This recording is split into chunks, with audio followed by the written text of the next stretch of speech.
పోలిపాడ్యమి కథ విందాం. పోలిపాడ్యమి అసలెవరీ పోలి? పోలి ఒక ఉమ్మడి కుటుంబంలో ఆఖరి కోడలు. అయితే తన అత్తగారికి తానే పెద్ద భక్తురాలు అనే అహంకారంతో ఉండేది. పోలి మాత్రం చిన్ననాటి నుండి భక్తి శ్రద్ధలతో పూజలు, వ్రతాలు చేస్తూ ఉండేది. పోలి యొక్క భక్తిని చూసి అత్తగారికి కంటగింపుగా ఉండేది.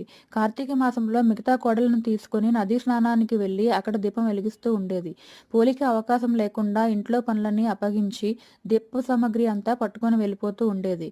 అయితే పోలి భక్తితో పెరట్లో ఉన్న పత్తి చెట్టులోంచి పత్తిని తీసి కవ్వానికున్న వెన్నను తీసి రోజూ దీపం వెలిగిస్తూ ఆ దీపం అత్తగారి కంట కనిపించకుండా బుట్ట బోర్లించేది. ఇలా కార్తీక మాసం అంతా చేయడం వలన పోలి యొక్క భక్తిని చూసి దేవతలు స్వర్గానికి తీసుకువెళ్లారు.